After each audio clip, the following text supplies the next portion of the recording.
You know how Marvel always keeps us hooked with its amazing stories and awesome characters, right? Well, from the comics to the movies and shows, they've introduced us to many cool characters with really interesting backgrounds. And sometimes they wrap up those stories with a super epic finale. Sure, we all know about Spider-Man, Iron Man, and the Hulk. They're like the OGs of superheroes. But what's really awesome is when they team up. Like, have you seen the Avengers or the X-Men? Those alliances take the excitement to a whole new level. The Avengers, with the big-name heroes, are known everywhere, thanks to those blockbuster movies. But the X-Men, well, their stories are still unfolding, and there's so much more to discover. You know how the X-Men have like a ton of mutants in their squad, right? Seriously, there are over 230 of them. And even though some mutants like Bedlam, Skids, Micromax, or Redneck might not be very famous names, but there are some which are super famous, like Colossus, Mystique, Storm, Cyclops, and of course, Wolverine. They're the big shots. Today, though, we're zooming in on Rogue, created by writer Chris Claremont and artist Michael Golden. She's one of the most interesting mutants out there, and we're going to dive deep into her whole life story. We'll cover everything from her appearances in comics, movies, TV shows, and anywhere else she's shown up. So, sit tight as we get ready for a Rogue extravaganza. Before we go into our explanation, we have a very small request. If you like our content, please support us by subscribing to our channel. This is a small click for you, but for us, it means a lot. Thank you. Let's begin.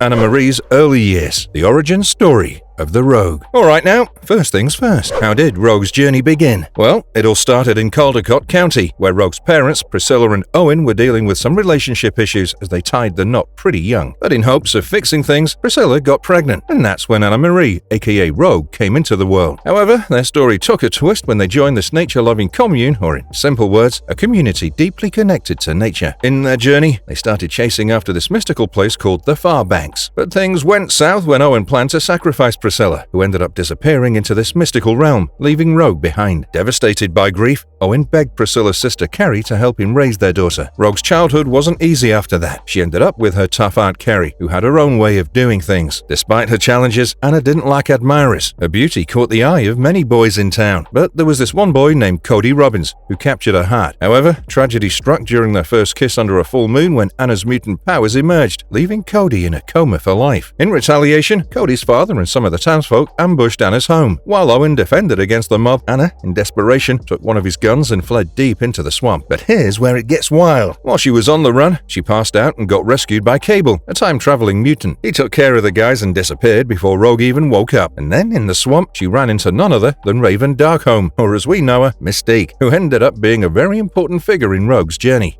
Rogue, the Untold Saga, chronicles of a power absorber's quest for identity and redemption. Absorbing Ms. Marvel's powers. Uncanny XMen issue 158, published in 1982, marks the first encounter between Rogue and Ms. Marvel. So, it starts with Destiny, the powerful psychic lady with some serious foresight from X-Men Universe, having a vision that predicted some major trouble for Rogue involving Ms. Marvel. So, Mystique, who by then has become Rogue's adoptive mum, tries to protect her by sending a crew, the Brotherhood of Evil Mutants, to take down Ms. Marvel, but they totally fail and get themselves locked up. Seeing how angry Mystique is about it, Rogue decides to take matters into her own hands. She finds out Ms. Marvel is in San Francisco and goes after her. They end up in a clash on the Golden Gate Bridge, and here's the twist. When Rogue touches Ms. Marvel, she absorbs her powers and memories for good. So now, Rogue's got all of Ms. Marvel's crazy strong abilities, but it messes with her head big time, just like Destiny's vision said it would. Now armed with Ms. Marvel's powers, Rogue is ordered to take down the big team, and by big team, I definitely mean the Avengers. So, Rogue tries to do so by directly attacking the Avengers headquarters. She indeed manages to take down Captain America and Thor, but has to bail when she couldn't handle Wonder Man. After regrouping with the Brotherhood, they go at it with the Avengers again, but this time, the Avengers win, and Mystique rescues Rogue. Meanwhile, Ms. Marvel gets some help from Professor X and the X-Men to get her mind back on track. Ms. Marvel, Storm, and Wolverine invade the Pentagon to delete any intel they had about the X-Men, but little do they know that Mystique's actually hiding out at the Pentagon, pulling strings in secret. It's during their invasion that they run into Rogue, who's now working with Mystique. Then there's this big face-off, but Rogue holds her own, making Storm resort to using a tornado to get her out of there. Shortly after, Mystique and Rogue cook up a scheme to free their allies from Windust Maximum Security Prison. Rogue pulls off this crazy move where she pretends to be a shrink named Dr. Kellogg to get inside access to the inmates. But they hit a roadblock when Rom, the Space Knight, intervenes. But somehow they still make a break for it. So, Rogue, Mystique, and Destiny survive, and they go right back to their villainous way as the Sisterhood. So now, the Sisterhood is all about getting back at the X-Men, and they focus on Angel first. But Angel's buddy Dazzler swoops in and takes them down before they can lay a finger on him. That gets Rogue super ticked off because she's getting jealous of Dazzler's whole cool girl vibe. Then, against Mystique's wishes, Rogue decides to take matters into her own hands and hit up Dazzler's pad solo. But the Heroes for Hire crew show up and chase her off. However, Rogue doesn't give up. She tracks Dazzler down to her sister's dorm room, but Dazzler manages to fend her off again, even dropping this bombshell that the X-Men are supposedly dead, making Rogue's whole mission pointless. But Rogue's envy for Dazzler only grows, so she keeps hunting her down, this time in Los Angeles. She's dead set on just causing Dazzler some serious pain. Dazzler tries to make a run for it in an airfield, where she pulls this crazy move to knock Rogue out with some aircraft noise. Rogue ends up unconscious next to a plane turbine, putting her life in serious danger. But in a surprising twist, Dazzler chooses to save Rogue's life, even though they're sworn enemies.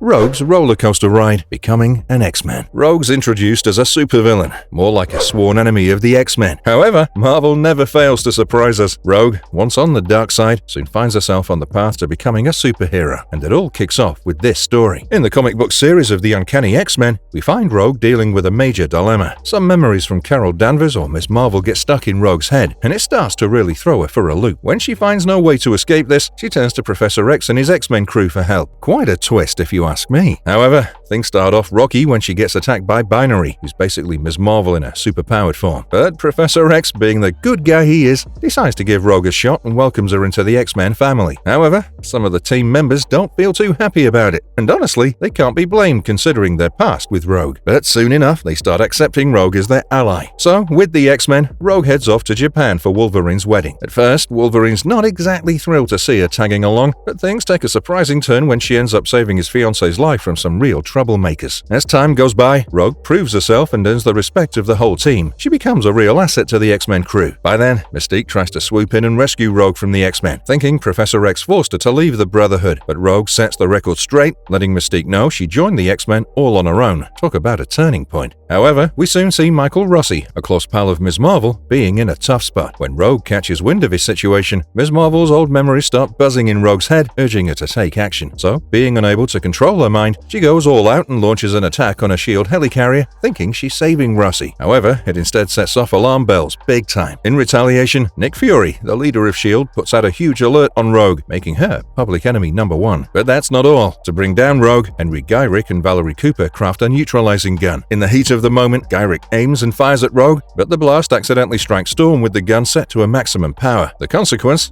Storm gets completely stripped of all her powers, becoming a savior. But that's not where Rogue's journey with the X-Men ends. There's more to it. First up, they have this epic showdown with Juggernaut and Nimrod. Rogue steps up big time, absorbing powers left and right from her teammates to take down Nimrod. Then we've got Dazzler joining the X-Men. She takes on Juggernaut solo and gets herself in a bit of a jam. Rogue and her team rush to the rescue, teaming up with Dazzler to beat Juggernaut. Quite the turnaround, considering Rogue and Dazzler used to be enemies. Now, moving on to some wild adventures. The first thing that comes to mind is when Mojo turns the X-Men into X-Babies. Well, Rogue's right there in the mix, de-aged and brainwashed along with the gang. Luckily, they get saved by the new mutants. The next time is when Mystique drops a bombshell on Rogue, telling her that Destiny had seen a vision of the X-Men biting the dust in Dallas. So, the team heads there, but things go south fast. They end up in a crazy battle against the Freedom Force, and Rogue gets captured. And from there it only gets wilder. However, in the end, Rogue plays a crucial role in sealing away the bad guy called the Adversary, sacrificing herself along with the team. Now, skipping ahead to Australia, the X-Men find themselves in a showdown with the Reavers. After claiming victory and securing their base, they stumble upon this mysterious gem called the Siege Perilous. This gem has some serious mojo. It grants people a chance for a brand new beginning in life.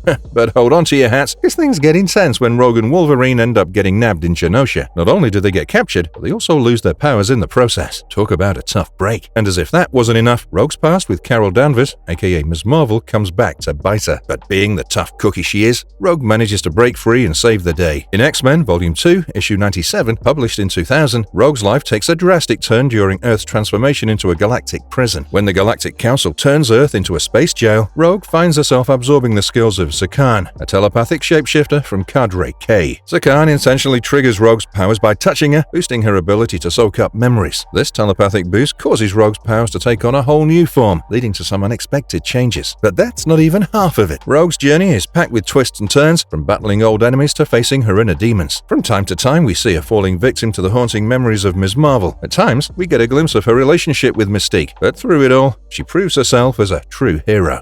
Life with Gambit. Despite all the challenges she faced, Rogue finds a ray of warmth in Uncanny XMen issue 266 from 1990. It's during the Mutant Massacre storyline down in the tunnels beneath New York City that she crosses paths with a guy named Remy LeBeau, aka Gambit. The first meeting feels straight out of a movie. Sparks flying, hearts racing. Gambit's this smooth-talking Cajun with a deck of cards and a charm that's hard to resist. But here's the twist. Rogue can't touch anyone without putting their life at risk. It's like a mutant version of Romeo and Juliet. But despite the danger, Gambit can't help but be drawn to Rogue's strength and beauty, and ultimately the two start dating. Their relationship is indeed like a roller coaster ride, full of highs and lows. They have these intense moments where they're inseparable, but then there are times when the differences drive them apart. See, Rogue's powers make it hard for her to trust anyone, even someone as charming as Gambit. However, through it all, Rogue and Gambit stick together, supporting each other through thick and thin. In Extreme X-Men issue 6, we see the Earth under siege by some otherworldly invaders. Feeling overwhelmed, Rogue turns to Sage, the tech-savvy genius with a knack for tinkering with mutant powers. Rogue lays it all out, pleading with Sage to help her level up. And Sage, being the helpful friend she is, agrees to take Rogue's powers to the next level. And suddenly, Rogue's like a walking arsenal, able to tap into every single power she's ever absorbed. During that same alien invasion, Rogue faces off against Vargas, who's like some kind of totally new species. Vargas is hell-bent on killing Rogue because he believes it's the key to saving his own skin. He even whips out a page from Destiny's diary, claiming that Rogue is destined to kill him. She and Vargas end up in a big battle, but in the midst of it, she rushes to rescue Gambit from this crazy machine that's using him as a power source for a trans-dimensional gate. But here's the kicker. They both end up getting zapped by the machine, and Vargas stabs them both. But despite the wounds, Rogue doesn't give up. She goes after Vargas, pulling out all the stops to take him down, even if it meant taking him out for good. The fight's outcome is a bit murky, but Gambit and Rogue barely make it out alive. In fact, Rogue has to dive into the astral plane to ensure Gambit stays alive. After the chaos of the invasion settles down, Rogue has a major epiphany. She figures out that Destiny's prophecies are just like options on a menu. You don't have to order what's written down, you can pick your own dish. Plus, trying to stick to those prophecies is like playing with fire. Then, surprise, surprise, she finds out she inherited this massive mansion in New Orleans from Destiny herself. Talk about unexpected real estate. So, the X-Men take a breather there to recharge their batteries. But soon after, Rogue and Gambit decide to hit the road together. Why? Well, they both lost their powers during the whole invasion ordeal, and they figure they'll use that time to dive deeper into their relationship. On the verge of living a normal life. Soon, Rogue and Gambit arrive at Val Solada, a coastal neighborhood in Los Angeles where mutants and humans appear to live harmoniously. However, their hopes for peaceful coexistence are shattered when the Spikes, a mutant gang, targets Rogue at a local bar simply because she's human. Things quickly escalate into a brawl, resulting in the destruction of Rogue's bike. Fortunately, Jack and Paint Freestone come to their aid. Paint, who has an unusual ability of creating tattoos with just a touch, impresses Rogue and she gets some ink on her left arm. And yeah, she looks cooler. However, that's not where her problems end. As the two settle into life in Val Solada, Rogue takes up a job as a mechanic going by the name Anna Raven. But trouble is brewing. X-Corps has a lot of sway there, and it isn't all sunshine and rainbows. The X-Men decide to check things out, and that's when they run into some serious trouble at a bar.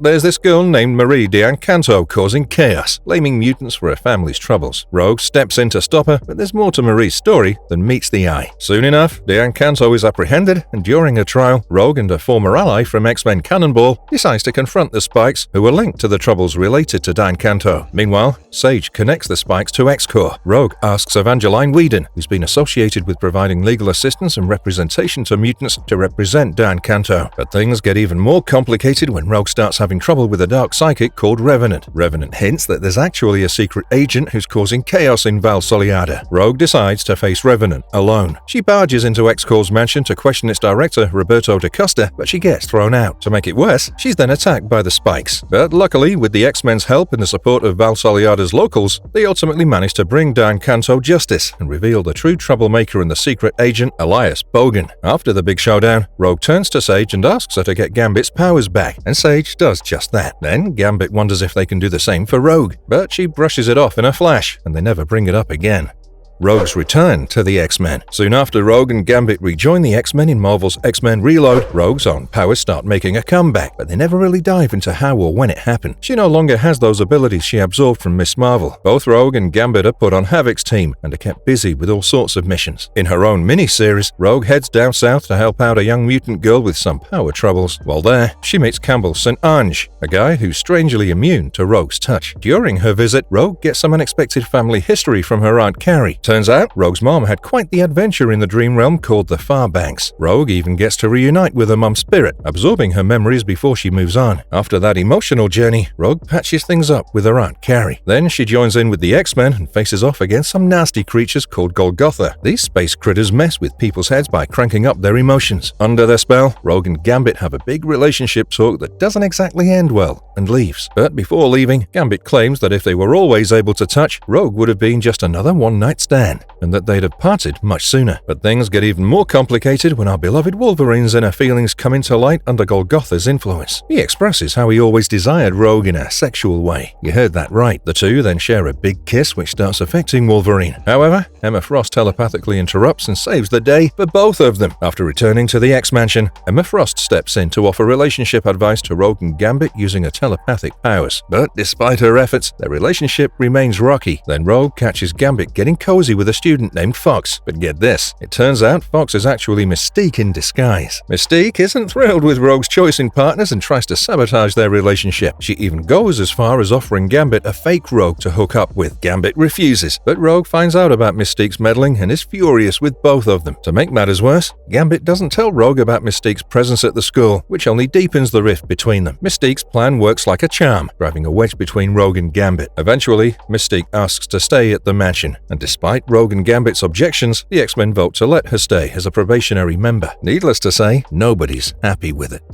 Making her own team in X-Men Volume 2. As Professor Xavier heads into space with Havoc and a team of X-Men to track down the villain Vulcan, Cyclops entrusts Rogue with the responsibility of forming her own team. He praises her quick thinking and resourcefulness in battle. Initially hesitant due to Gambit's recent disappearance with Sunfire, Rogue ultimately accepts the role, reassuring Cyclops that she'll still be around when Gambit returns. For her team, she selects Iceman, Cannonball, Cable, Sabretooth, Lady Mastermind, Karima Shapanda, aka Omega Sentinel, and Mystique, though Cyclops doesn't entirely approve of her choices. Meanwhile, Mystique attempts to mend her relationship with Rogue, but Rogue isn't ready to reconcile. Later, Rogue's team successfully takes down the group called the Children of the Vault. Following this victory, Rogue announces that her team will depart from the X-Mansion. But Rogue winds up in the hospital after tangling with Pandemic, who's a villain scientist obsessed with Rogue's power-replicating abilities. Pandemic messes with Rogue's powers, making them lethal on touch with a virus called Strain 88. However, at that time, her team faces the Hecatomb, which is like a living weapon that feeds on the thoughts and consciousness of beings. So, Cable, knowing they need her help to deal with the Hecatomb threat, pushes her to wake up. But in the fight against the Hecatomb, Rogue ends up absorbing the consciousness of a whopping 8 billion beings that were stored inside it. The team then gathers in Rogue's hometown of Caldecott to help her recover from the overwhelming flood of voices in her mind. But things take a turn when the Marauders, led by Mystique, launch an attack, seeking Destiny's diaries. Mystique's betrayal becomes clear as she works alongside Mr. Sinister, another top-class X-Men villain. In the chaos, Mystique shoots Rogue and takes her to Sinister's base. However, Rogue's life is spared because she holds crucial information from Destiny's diaries. Surprisingly, we come to know that Gambit has also been a part of the Marauders. Talk about a big twist. However, he shows a protective streak toward Rogue, criticizing Mystique for her recklessness in capturing her. Despite his allegiance to Sinister, Gambit stays by Rogue's side, urging her to wake up from her trance-like state. Rogue experiences flashes of memories and unsettling visions, including her relationship with Gambit and the overwhelming sensation of absorbing countless minds. She briefly wakes up, recognizing Gambit, and shares fragments of her nightmarish experience, including cryptic coordinates.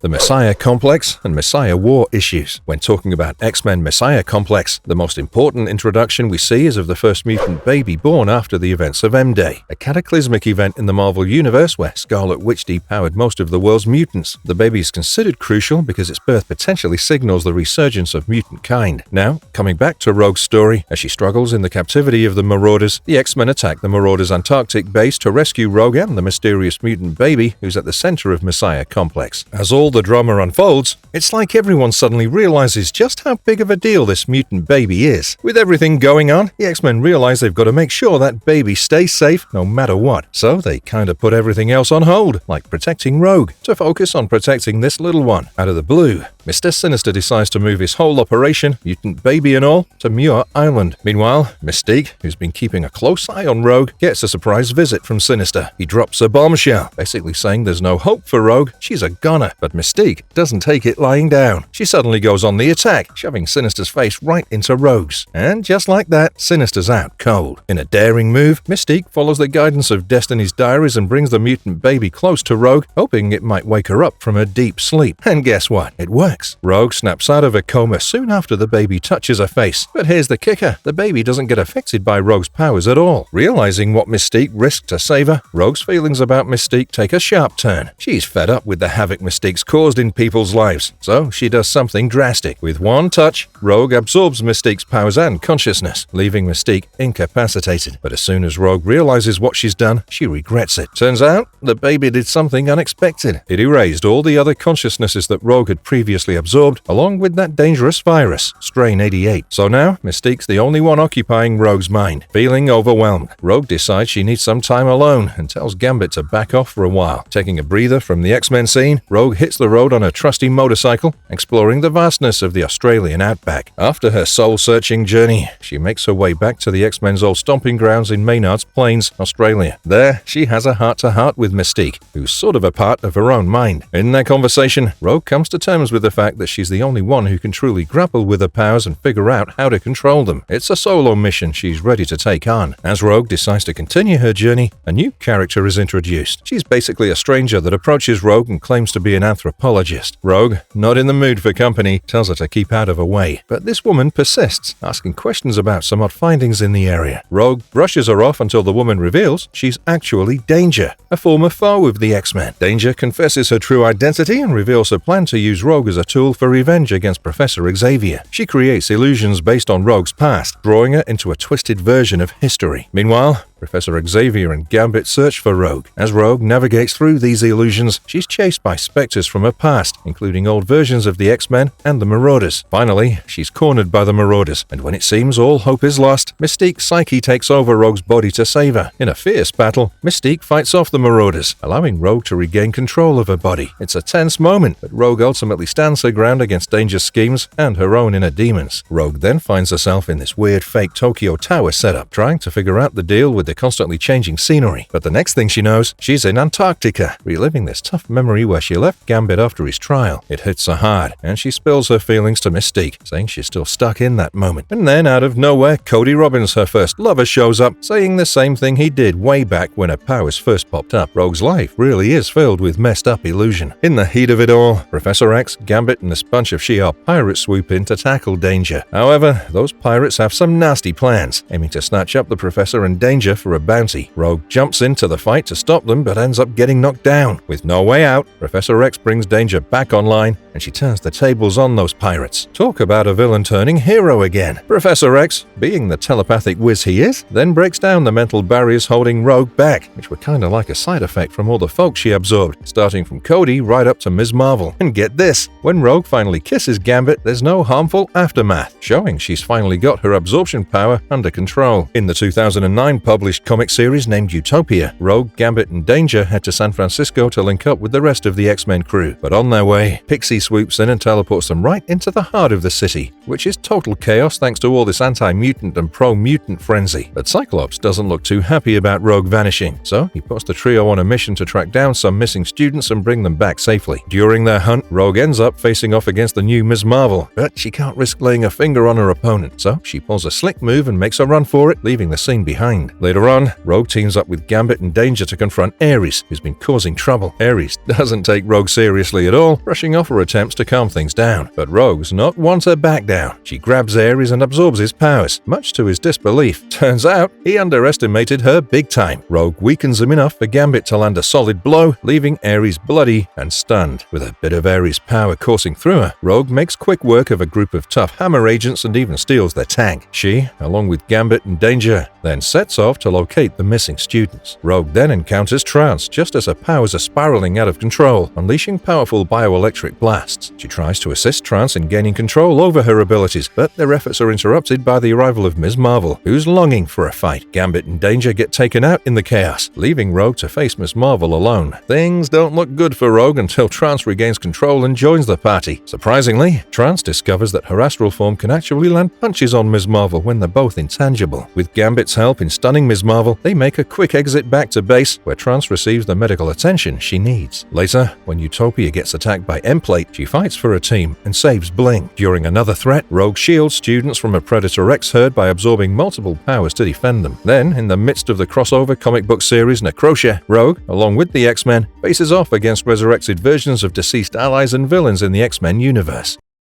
X-Men Second Coming. In the final part of the X-Men comic book trilogy, which started with Messiah Complex, Rogue steps up in a big way. During Cable and Hope's return to the present timeline, Rogue is right on the mark. Using her special abilities, she tunes into Hope's presence just like Destiny said she would. Even though neither she nor Emma Frost can fully explain it, Rogue trusts her instincts. When faced with a showdown with Bastion's forces, the team makes a critical decision. Cable and part of the X-Men stay behind as a diversion, while Rogue, Nightcrawler, and Hope make a daring escape to ensure Hope's safety. To amp up their odds, Rogue absorbs the powers of Colossus, Wolverine, X-23, the Archangel, and Psylocke, turning herself into a powerhouse for the journey ahead. Their plan holds for a while, with Cable and some X-Men facing off against Bastion's forces. Meanwhile, Kurt, Rogue, and Hope teleport toward Utopia across the United States. But the strain on Kurt becomes too much, and he needs a moment to rest. Suddenly, they're confronted by Bastion himself. Rogue takes action, hoping to give Kurt and Hope time to escape, but Bastion strikes Kurt with a powerful blast, knocking him out. Drawing on Colossus' strength, boosted by Betsy's telekinesis and wielding Logan and X-23's claws and healing abilities, Rogue deals a heavy blow to Bastion. But he repairs himself and overwhelms Rogue with a powerful energy blast, leaving her briefly incapacitated. Well, yeah, Bastion was indeed one of the toughest villains that the X-Men ever faced. He was basically a mutant killing machine. So Rogue can only watch in horror as Bastion fatally injures Kurt with his arm.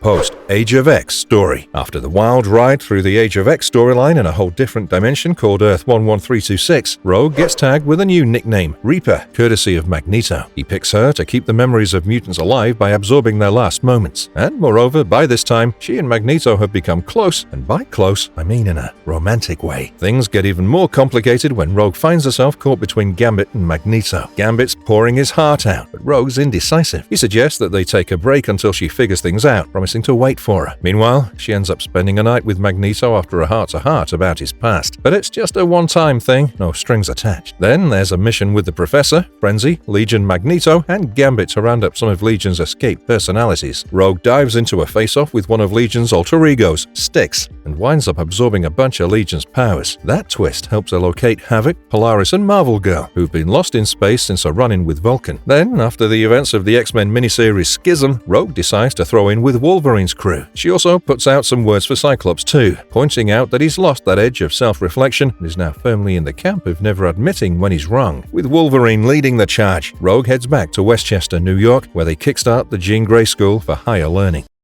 Avengers Vs XMen. In 2012, the audience got a whole new vibe when the beloved Team Avengers went face-to-face against the mutants. Rogue tries to stay out of the Avengers vs X-Men conflict initially. However, when the Jean Grey School comes under attack by She-Hulk and her team, she has to intervene when students are involved. This leads her to side with Cyclops, especially after Iron Man sends armor to attack the school. However, her allegiance shifts when she witnesses magic, empowered by a portion of the Phoenix Force, imprison Ms. Marvel in limbo. Moreover, Cyclops by then seems to be becoming dictatorial. This prompts Rogue to switch sides once more. Despite being banished to another world briefly for opposing magic, she manages to return home after resolving a conflict between two alien races. When Rogue gets back to Earth, she becomes the X-Men's voice in asking the Avengers for safety from Cyclops' heavy-handed rule. After the dust settles, she rolls up her sleeves to save innocent folks caught in the chaos. But well, the most amazing part of this arc, especially for the Gambit's fans, is when Rogue ends her relationship with Magneto. Uncanny Avengers Assemble. After Professor X's death at the hands of the alternate dimension Scarlet Witch, Rogue joins Wolverine at Xavier's funeral. But things take a turn when Rogue catches Scarlet Witch leaving flowers on the grave. She's not having it and lets Scarlet Witch know, blaming her for the Professor's death. The heated exchange ends with Rogue throwing a punch, but Scarlet Witch doesn't fight back. Rogue tries to absorb her powers, but it doesn't work out. Before they can sort things out, they're ambushed by 5 mysterious attackers. In the chaos, Scarlet Witch takes a hit defending Rogue, and both of them end up down for the count. Turns out, the mastermind behind the attack on Rogue and Scarlet Witch was none other than the Red Skull. And get this, he's gotten his hands on Professor X's brain power, making him a real mental force to be reckoned with. But hey, the Avengers Unity team, with heavy hitters like Captain America and Thor, step up to the plate and take him down, though he manages to slip away. After all the chaos settles, Rogue decides to join the team, seeing it as a way to carry out the Professor's legacy.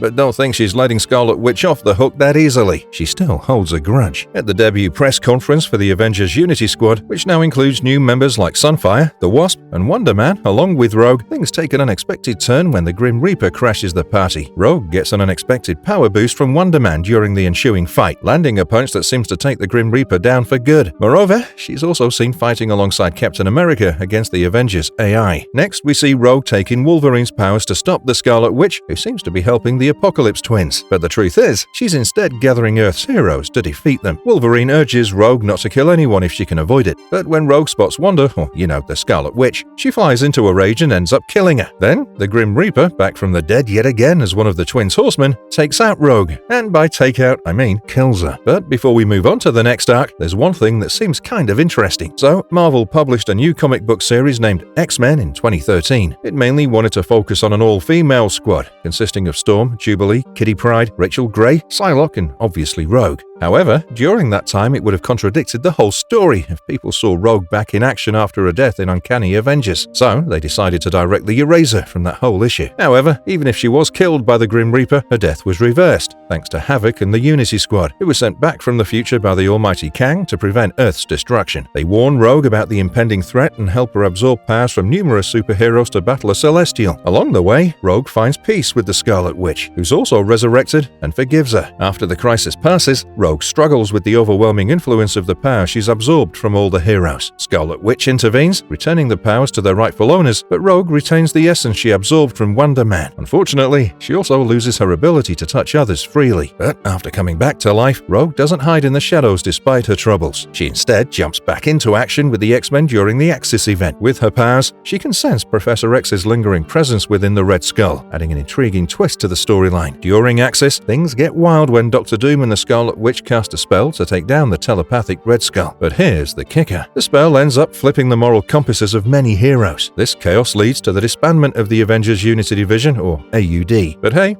the story doesn't end there. After all the dust settles, the Unity Division gets back together, and guess who's leading the pack? Yeah, Rogue herself. This marks a big step forward in her journey, showing she's not just any mutant, she's a leader. Rogue stays in charge of the Avengers Unity Squad for some time, but she's got Captain America keeping an eye on things and suggesting new recruits like none other than Deadpool. But here's the twist. She's dealing with some serious side effects from the whole mass terrigenesis mess. She needs regular injections just to stay alive and kicking. Now, things get really interesting when some Avengers get brainwashed into living normal lives in a place called Pleasant Hill. It's all part of a S.H.I.E.L.D. project gone haywire, using bits of a cosmic cube to turn supervillains into regular Joes. Rogue, who takes on a new identity as Claire, sees through the charade thanks to some telepathic training from Professor X. She plants clues that lead her back to the team, ready to kick some butt, but the drama doesn't stop there. Red Skull tries to mess with Rogue's mind, but she's not having it. Thanks to her training, she puts up a fight. And get this, Deadpool steps in to help by slapping Magneto's old helmet on her, giving her a fighting chance against the Skull's telepathy. Rogue is not about to let the Skull get away with his shenanigans. With the help of Beast, they snatch some Xavier mojo from the Skull's brain and torch it. Oh, and absorbing Deadpool, that brings back Wonder Man, whom she'd absorbed before. Talk about a power boost. Yeah, we see Rogue finally getting a grip on her powers too. She gets cozy with Johnny Storm and even takes on Hydra forces in Washington, D.C. when Captain America goes all dictator mode.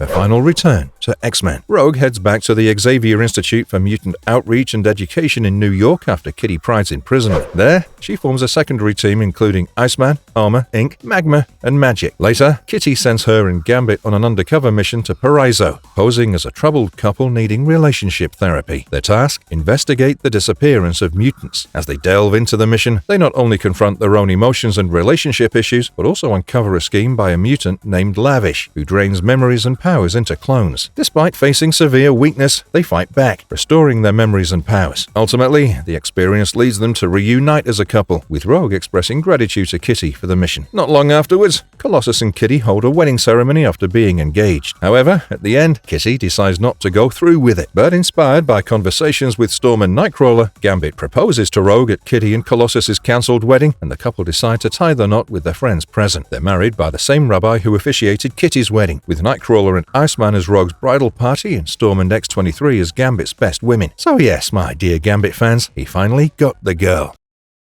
Life after marriage. So, after the marriage, Gambit and Rogue take a romantic honeymoon in space, soaking up the cosmic views. However, the lovely time gets over before they know it. Kitty Pryde hits them up with an urgent message about some secret package they've got to find. Turns out, this package is no ordinary parcel. It's Zandra, the shape-shifting daughter of Xavier and Lilandra, engineered to be a total chameleon. But here's the twist. The Shi'ar Empire and a bunch of other folks are all hot on the trail for Zandra too. Things get intense real quick when the Shi'ar catch up to our lovebirds. Luckily, with a little help from Cerise and the Starjammers, they manage to slip away. Now, here's where it gets even trickier. Zandra offers Rogue a chance to fix her power so she can touch anyone without absorbing their memories. But Rogue's been down that road before, and she's not too keen on risking it again. See, last time it happened, she never quite got the hang of controlling it herself. But just when they think they're in the clear, the Imperial Guard and Deathbird show up for a showdown. It's a full-on brawl, and things start to look awful for them. So, Zandra pulls a sneaky move and makes everyone think Rogue and her are done for. Once the coast is clear, they come back, only for Rogue's powers to go haywire. Now, she can't control what memories she's absorbing, even without touching anyone. And then Zandra drops the bombshell that Rogue's powers have evolved, and she's got to learn to uncover them solo. So, our heroes hightail it back to Earth, ready to tackle whatever challenges come their way. Rogue's journey is nothing short of remarkable, delving into adventures that push the boundaries of imagination. The depths of her experiences often defy the comprehension of the ordinary mind. It's truly astounding to witness the creation of characters like her, but despite the immense suffering she endures, there's a silver lining to be found. Rogue ultimately finds her place among the X-Men, standing side by side with her husband and her trusted comrades.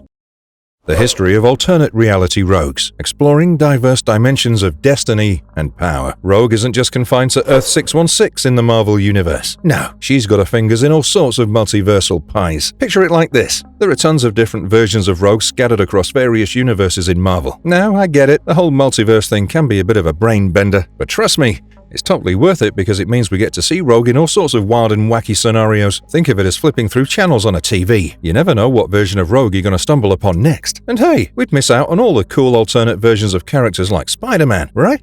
Same deal with Rogue. Thanks to the multiverse, we get to dive into a whole bunch of different Rogue stories, each with their own flavor and flair. It's like a buffet of Rogue awesomeness. So, let's start with her major versions in different universes. Age of Apocalypse. In the wild world of the Age of Apocalypse reality in Earth 295, Rogue's story takes some seriously unexpected turns. Mystique, ever the crafty mentor, brings Rogue into Magneto's X-Men crew to help her get a grip on her powers. But things escalate fast when Rogue finds herself in a showdown against none other than Apocalypse's son, Nemesis, later known as Holocaust. And let me tell you, it's a battle with high stakes, ultimately resulting in the tragic death of Scarlet Witch. As the years roll by, Rogue finds herself caught in a romantic tug-of-war between Gambit and Magneto himself. Yeah, once again. But here's where it gets really wild. She ends up cozying up with Magneto in this universe after he figures out a way for them to touch without her absorbing his powers. It's all thanks to some electromagnetic wizardry that lets them get close without, frying each other. But the romance takes an unexpected turn when they have a son named Charles, paying tribute to none other than Charles Xavier himself. But tragedy strikes when Legion, aiming for Magneto, inadvertently takes out their son instead. Through all the chaos, Rogue's powers remain a force to be reckoned with. She's got her signature absorption abilities, plus a permanent boost from half of Polaris's magnetic mojo. Unlike Magneto and Polaris though, Rogue prefers to use her powers to soar through the skies and beef up her strength and durability to superhero levels. Ultimate Universe. In the Ultimate Universe, Rogue's story kicks off with a familiar twist. Just like in the main 616 universe, she starts out on the wrong side of the tracks, working for Weapon X and getting tangled up in their attacks on the X-Men. It's a rocky start, to say the least. But as fate would have it, Rogue eventually has a change of heart and decides to switch teams, joining up with the Brotherhood instead. It's a bold move that sets her on a whole new path, one filled with twists and turns as she navigates the murky waters between good and bad. And then, just when you think you've got her all figured out, Rogue throws another curveball by joining forces with the X-Men. Talk about a roller coaster ride. But the surprises don't stop there. Along the way, Rogue finds herself drawn to none other than Iceman, sparking up a relationship. After initially being with Iceman, she crosses paths with Gambit and sparks fly. Their love story takes center stage as Rogue makes the difficult choice to leave Bobby and the X-Men to be with her new flame. Well, too much attraction if you ask me. But tragedy strikes when Gambit meets his end in a fierce battle against the unstoppable force known as the Juggernaut. In a heartbreaking turn of events, Rogue absorbs Gambit's powers permanently, granting her the ability to touch others without fear of harm. Returning to the mansion, Rogue finds solace in reuniting with Iceman, reigniting the spark between them. However, her powers take yet another unexpected turn when she loses Gambit's abilities and gains back her own powers after a brush with Nightcrawler. After Professor Xavier's death, the team calls it quits. However, Bishop tries to get things back on track by starting up a new crew of X-Men, preparing them for whatever's coming next. But when the time comes to sign up, Bobby and Rogue decide to stick around at the school Jean and Scott set up. Then, out of the blue, Rogue goes and tries out this drug called Banshee. And guess what? It unlocks some serious power from all the abilities she's absorbed over time. During Ultimatum, Rogue finds herself in a tough spot after losing the trust of the X-Men for joining up with the new Weapon X suit. Well, she was really very indecisive, wasn't she? When she offers to help with a rescue mission, she gets shut down, leaving her determined to prove herself once and for all. Then, in a bold move to redeem herself, Rogue takes matters into her own hands and launches an attack on Department H. There, she manages to sway John Wraith to her side and convinces him to join forces against Magneto. Returning to the Xavier Institute with crucial intel on Magneto's plans, Rogue jumps into the fight alongside other heroes in a showdown against the Master of Magnetism. She pulls out all the stops, even using multiple man's powers to turn the tide of battle. After the dust settles, Rogue returns to the Institute to pay her respects to fallen comrades, honoring their memory. But the story doesn't end there. Later on, she reclaims her spot on the X-Men roster, joining under the leadership of Kitty Pryde. And we can't forget a shocking revelation that we get to see in this universe. Rogue reveals to Iceman that she'd been molested by her alcoholic father and accidentally killed him when her powers first developed. So yeah, her life wasn't very good even in this version. Age of Ultron. Next up is the Age of Ultron Saga, which takes place on two different Earths. The alternate Earth where Ultron annihilated humanity is referred to as Earth 61112, and the alternate reality where Morgan Le Fay took over half the world is referred to as Earth 26111. We see Rogue and Havoc as a married duo, taking charge of the Morlocks. But things get tense when Captain America shows up in the tunnels, aiming to take down Caliban for trial. But before they can sort things out, the Apocalypse twins crash the party, dead set on offing Captain America. Tragically, the confrontation turns deadly. Havoc steps in to protect Captain America, paying the ultimate price for his bravery. And when Rogue strikes back in retaliation for Havoc's death, she meets a similar fate, cut down in the chaos. Earth 8545. In this nail-biting issue, the Legacy virus takes a terrifying turn when it combines forces with Warlock. The result, a mutation that spreads like wildfire, infecting the vast majority of both humans and mutants and transforming them into Vilocs. And these Vilocs are total nightmares. They're like this unholy mashup of the Legacy virus and the Phalanx aliens. Imagine mutants infected by the virus, but with all the creepy cybernetic vibes of the Phalanx. They're relentless, like they have this collective mind driving them to assimilate anyone and everyone into their ranks. And let me tell you, they're a major threat to both mutants and regular folks. And unfortunately, among the casualties was Rogue, getting turned into a Viloc. Earth 9811. In this reality, Rogue's backstory seems to mirror her mainstream counterparts pretty closely. She's right there in the mix with her fellow X-Men, journeying to Battleworld for the Beyond Us Secret Wars adventure alongside heavy hitters like Colossus, Cyclops, Nightcrawler, Professor X, Storm, Wolverine, and even the lovable Lockheed the Dragon. Talk about a powerhouse team. But when Reed Richards, or as we know him, Mr. Fantastic, bites the dust, they're all stuck there. No way back home. Tough break for Rogue and the gang, for sure. After the dust settles from all the battles and losses, the heroes and villains on Battleworld do something unexpected. They make peace and start families. But things take a complicated turn when Rogue begins struggling with the personality of Carol Danvers, or Ms. Marvel, who seems to be calling the shots in their shared body. But amidst the chaos, Rogue finds peace in her relationship with none other than Steve Rogers, her beloved captain, and she eventually ties the knot with him. And here's the kicker: because Carol is in control, Rogue can finally touch Steve without fear of absorbing him. Their love story takes an even bigger turn when they welcome their daughter, Sarah Rogers, into the world. And get this, Sarah inherits some of her mom's Ms. Marvel abilities, adding a whole new dimension to their family dynamic.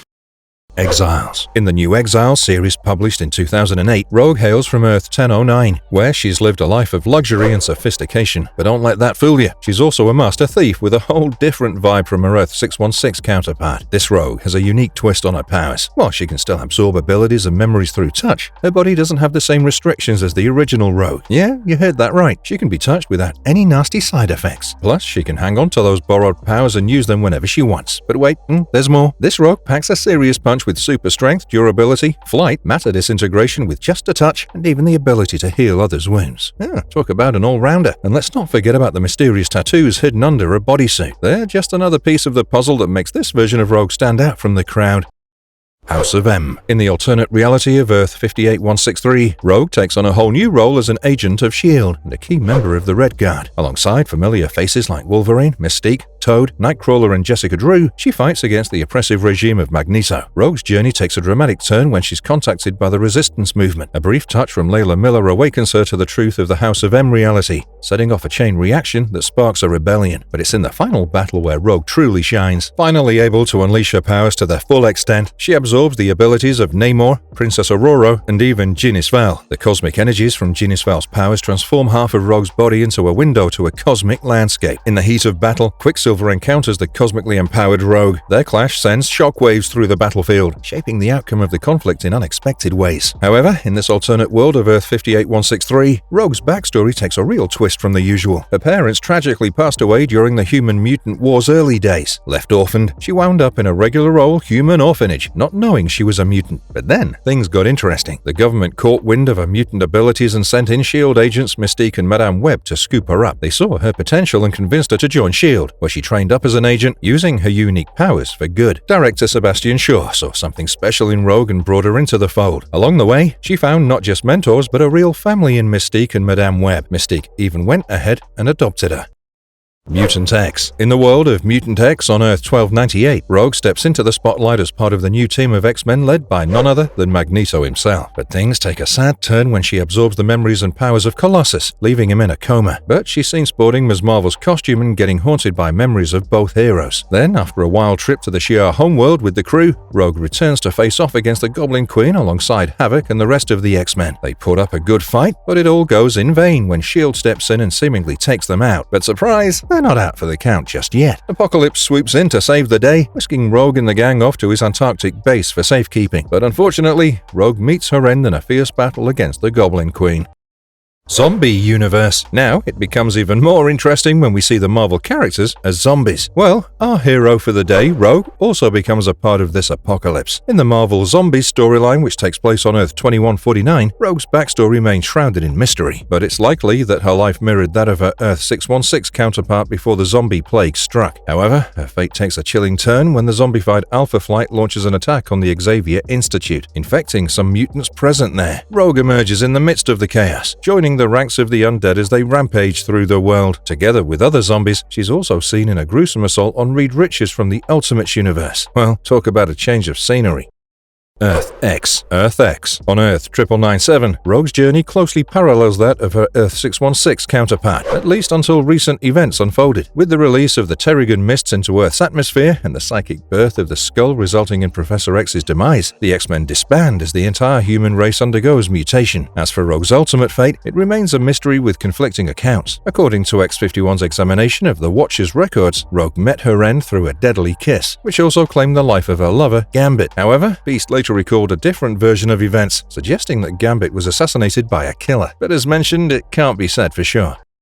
X-Men Forever. In Earth 161, Rogue finds herself in the thick of battle alongside the X-Men, facing off against the formidable Fabian Cortez. Things take a dangerous turn when Rogue attempts to engage Fabian in combat, only for him to grab her by the neck. However, their physical contact triggers a startling revelation for Rogue. Much of the thought she'd absorbed from others through touch are suddenly stripped away. To make matters worse, the confrontation escalates as Fabian tears Rogue's right sleeve and hurls her towards Storm, resulting in another unintended touch. However, once the showdown with Fabian Cortez was over over and they headed back to the X-Mansion, things took an even darker turn. Wolverine is dead, and this hits everyone like a ton of bricks. But for Rogue, it's especially tough. She feels the loss deep in her gut, right up there with Jean Grey. When the X-Men learn that Storm was behind Logan's demise, they don't waste a moment. They spring into action, confronting her and then chasing her down. They divide into two teams, and one of the teams is led by Rogue, alongside Gambit and Nightcrawler. As Rogue's crew reaches a bridge close to their target, Gambit stumbles upon Aurora Monroe, or as we call her, Storm. But to their surprise, she appears much younger and definitely isn't the Storm they're after. Later in the story, the X-Men delve deeper into the Consortium's activities, leading them to uncover a clandestine facility in South America, manufacturing Sentinels. After their mission concludes, they return home, but their break is short-lived. Nightcrawler receives a distress call from an old acquaintance in Jackson, Mississippi, telling him to depart once more. Rogue, being familiar with the area, volunteers to accompany him. Upon arriving at the specified location, they're shocked to find Mystique, who has orchestrated the false call. Rogue, fueled by frustration at Mystique's constant meddling in her life, engages in a heated confrontation. The fight results in an explosion that renders Rogue unconscious. Rushing to her aid, Nightcrawler administers CPR, leading to an unforeseen consequence. As a result of Rogue's powers being in overdrive during the incident, she absorbed Nightcrawler to such an extent that she not only gained his teleportation abilities, but also assumed his physical form. This transformation leaves her with a tail, blue skin, and three-fingered hands and feet. Remarkably, this altered state grants Rogue newfound control over her powers. She no longer absorbs others' memories and can touch individuals without adverse effects. Another story from this alternate reality is when the X-Men fake their own death. This leads Rogue to break free from the confines of the X-Mansion. Finding herself in New York, she stumbles upon a robbery in progress and decides to take matters into her own hands. It's there that she crosses paths with a legendary character. Any guesses who the character might be?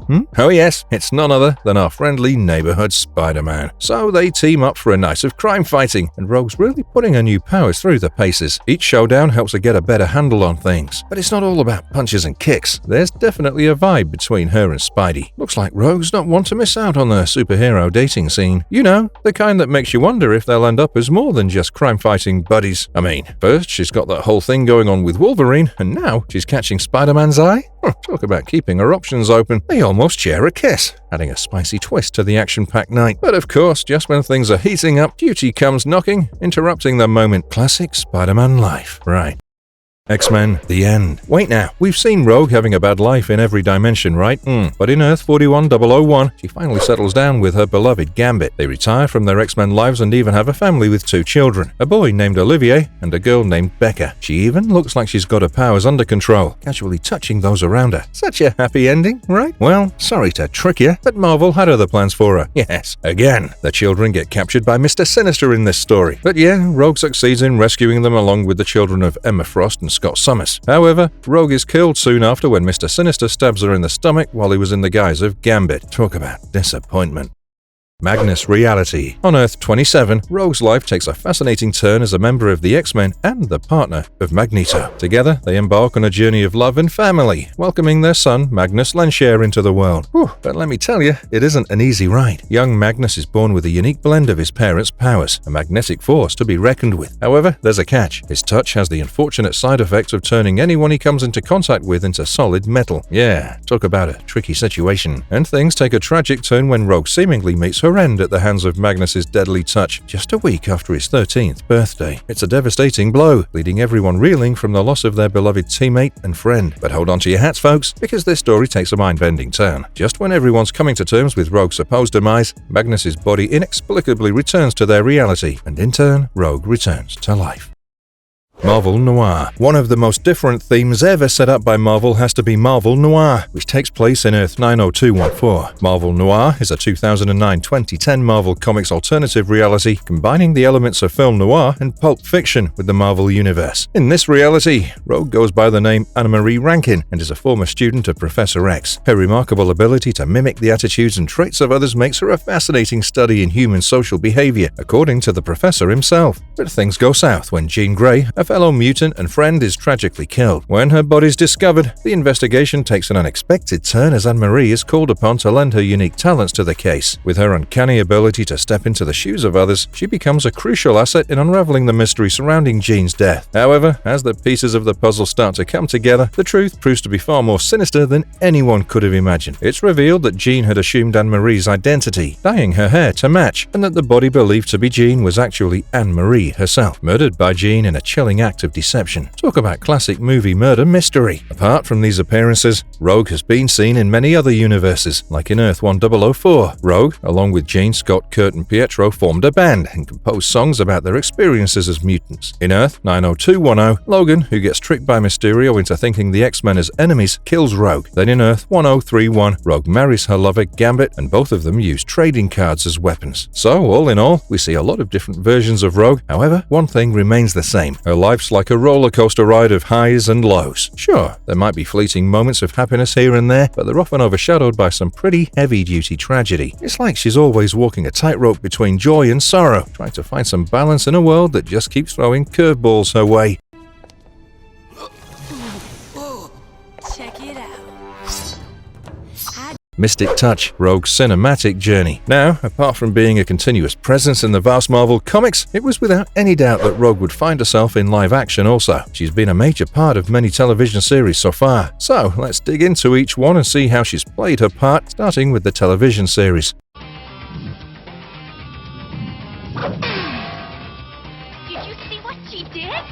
TV series, X-Men, the animated series. Back in 1992, Rogue made her animated debut in the X-Men television series, marking a significant moment in her TV journey. She quickly became one of the key players in the X-Men crew, bringing her absorption powers and a touch of Ms. Marvel's abilities to the screen. Throughout the series, Rogue's dynamic with Gambit steals the spotlight. Their love-hate relationship mirrors the sparks they first ignited in the comics. But things take a turn in the episode Reunion Part 2, when circumstances strip the X-Men of their powers. In a vulnerable moment, Gambit confesses his love to Rogue and seals it with a kiss, changing the course of their relationship forever. It has to be noted that in this animated portrayal, Rogue's southern accent, voiced by Lenore Zann, shines through more prominently than in other depictions. Throughout the series, she faces some intense challenges, including a tempting offer to take a cure that would strip her of her mutant abilities. Thankfully, she stays true to herself and refuses. But the drama doesn't stop there. Rogue's past comes knocking when her first boyfriend Cody reappears in her life. For a moment, it seems like she might finally have the chance for physical contact without consequences. However, things take a dark turn when Cody's true intentions are revealed. He's part of a plot to manipulate Rogue into becoming the leader of a group called the Family, which turns out to be the Brood. Yeah, super villain stuff. Heartbroken and betrayed, Rogue turns to Gambit for support. In another twist, Rogue finds herself caught up in intergalactic affairs when Lalandra takes Professor Xavier away into space, leaving Rogue to grapple with the fallout back on Earth. Why don't you pick on somebody your own size, big fella? Spider-Man. In the 1994 Spider-Man animated series, Rogue and the X-Men make an appearance during the Neogenic Nightmare season. Spider-Man reaches out to them for assistance with his mutating powers, and they join forces to tackle the mutated scientist Herbert Landon. During their mission, Rogue and Spider-Man share a moment, especially after Spider-Man saves her.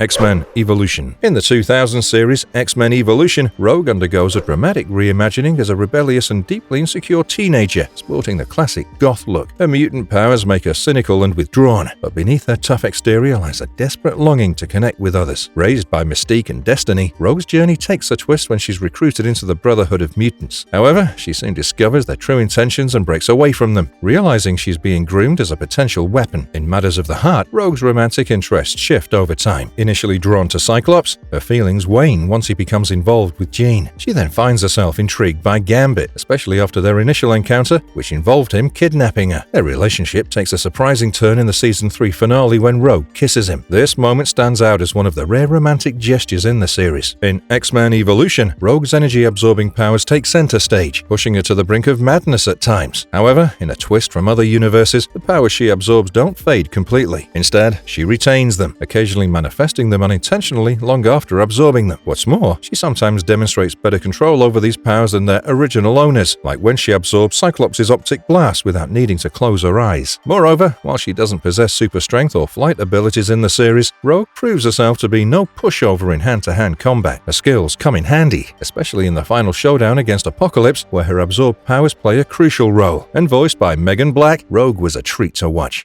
Wearing any jewelry?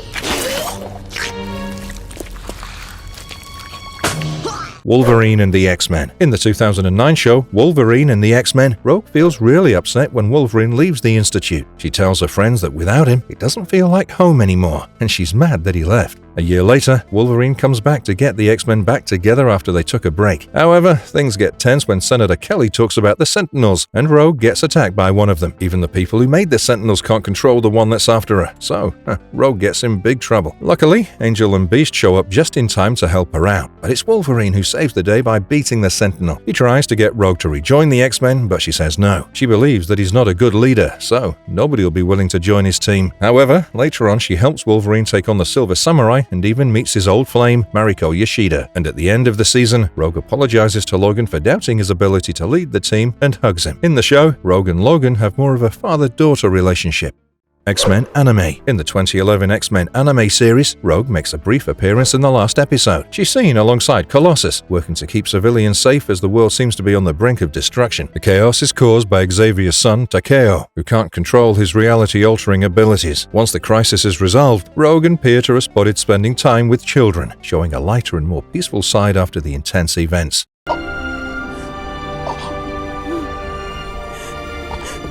Films. X-Men. In the 2000 film X-Men, Rogue, played by Anna Paquin, is portrayed as a young mutant grappling with the challenges of her powers. Rogue struggles with feelings of isolation and fear due to her uncontrollable abilities, which often result in unintended harm to others. Throughout the movie, Rogue crosses paths with Wolverine, another mutant with a troubled past. Seeking refuge from those who fear and reject them, Rogue and Wolverine find themselves drawn to Professor Charles Xavier's School for Mutants. There, Rogue forms a bond with Wolverine and becomes a student under Xavier's guidance, alongside other mutants like Cyclops, Jean Grey, and Storm.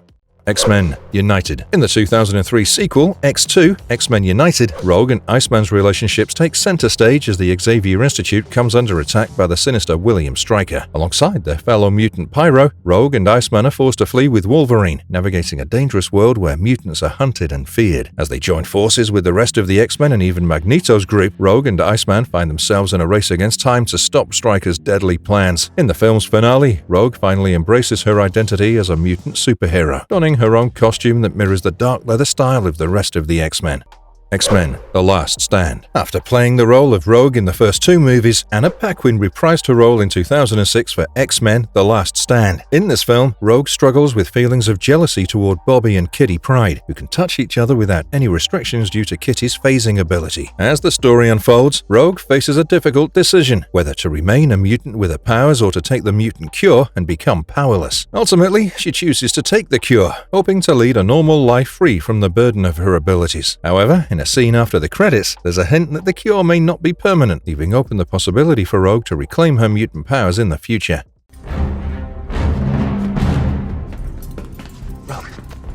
X-Men Days of Future Past. In the 2014 film X-Men Days of Future Past, Rogue's appearance was noticeably absent from the initial theatrical release. However, in the Rogue cut, released on home video later on, Anna Paquin returned to reprise her role as Rogue. In this version, the future X-Men are compelled to free Rogue from prison so she can absorb Kitty Pryde's abilities, crucial for their mission. Although Rogue's involvement in the main storyline is limited to this rescue mission, she does make a significant appearance in the new future timeline alongside Iceman in the finale. This sums up her appearance in movies. However, there's more to Rogue's role in the Marvel Universe. Yeah, I'm talking about the games. Okay then, gamers, buckle up as we relive some video games and uncover Rogue's role in them.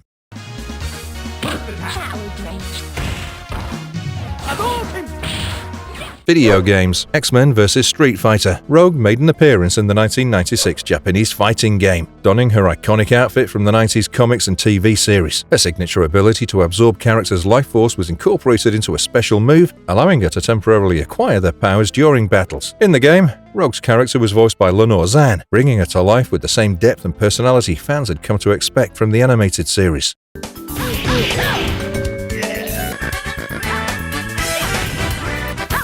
Marvel vs Capcom series. Rogue's made appearances in both installments of the Marvel vs Capcom game series, first released in 1998. In the first game, she played a support assist role and appeared in Gambit's ending, where she flew away with him after catching him flirting with Morrigan Ainsland. In the sequel, Rogue returned as a playable character. In this game, she gained an attribute enchantment after draining a character, and her outfit's color was changed to green. X-Men and X-Men Mojo World. Rogue appeared in both of these games. However, she was a playable character in just Mojo World. X-Men Mutant Academy 2. Rogue was featured as a playable character in this fighting game from 2001, with Megan Fallenbach lending a voice to the character. Unlike her appearances in the Marvel vs. Capcom games, she sported her short-lived Revolution-era costume as her default look in the game. This added a unique visual element to the character, distinguishing her from previous iterations and showcasing a different aspect of her comic book history.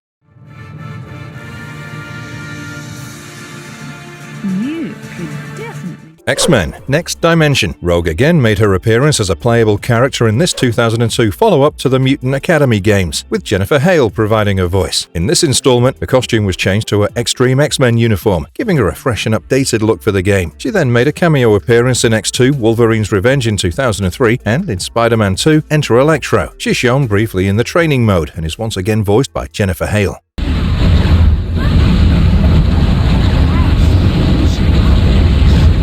X-Men Legends 1, 2. Rogue's featured as a playable character in both installments of the game. In both games, her default costume draws inspiration from her ultimate incarnation, and she possesses the powers of Ms. Marvel. In the second game, Rogue's alternate costumes include her classic and Age of Apocalypse incarnations, offering players a variety of options to customize her appearance. Erin Matthews provides the voice for Rogue in the first game, while Catherine Tabor takes on the role in the second game.